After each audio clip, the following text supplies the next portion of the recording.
যুক্তরাষ্ট্রের সাবেক president Joe বাইডেনের শারীরিক অবস্থা নিয়ে নতুন করে উদ্বেগ তৈরি হয়েছে। তার শরীরে থাকা প্রোস্টেট ক্যান্সার আরও ছড়িয়ে পড়েছে এবং এর কারণে তিনি তীব্র ব্যথায় ভুগছেন বলে জানিয়েছেন তার ছেলে হান্টার বাইডেন। শুক্রবার রাতে প্রচারিত বিবিসির এক বিস্তৃত সাক্ষাৎকারে বাবার শারীরিক অবস্থার কথা বলতে গিয়ে আবেগাপ্লুত হয়ে পড়েন তিনি।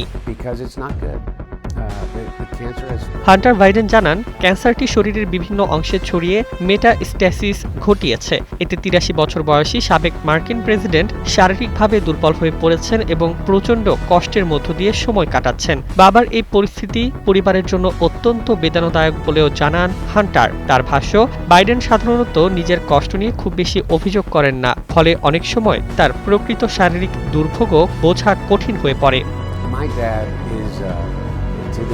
এর আগে ২০২৫ সালের মে মাসে হোয়াইট হাউস ছাড়ার কয়েক মাসের মধ্যেই এভাবেই কোটি কোটি মানুষের ঘরে দেশ জুড়ে ফ্রিজ একটাই, ওয়ালটন। বাইডেনের প্রোস্টেট ক্যান্সার শনাক্ত হওয়ার খবর প্রকাশ্যে আসে তখন তার দপ্তর জানিয়েছিল রোগটি হাড়েও ছড়িয়ে পড়েছে এবং এটি তুলনামূলকভাবে আক্রমণাত্মক ধরনের। তবে ক্যান্সারটি হরমোন সংবেদনশীল হওয়ায় চিকিৎসার মাধ্যমে তার নিয়ন্ত্রণের সুযোগ রয়েছে বলেও জানানো হয়েছিল।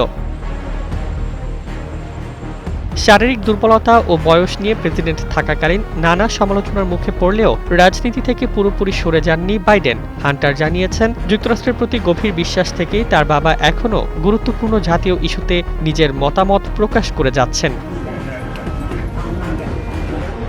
এদিকে মধ্যবর্তী নির্বাচনের পর প্রমিস মি আমেরিকা নামে একটি স্মৃতিকথা প্রকাশের পরিকল্পনাও রয়েছে সাবেক এই মার্কিন প্রেসিডেন্টের। তবে ক্যান্সারের বিস্তার ও শারীরিক কষ্টের মধ্যে তার এই সক্রিয়তা কতটা বজায় থাকবে সেটি এখন বড় প্রশ্ন।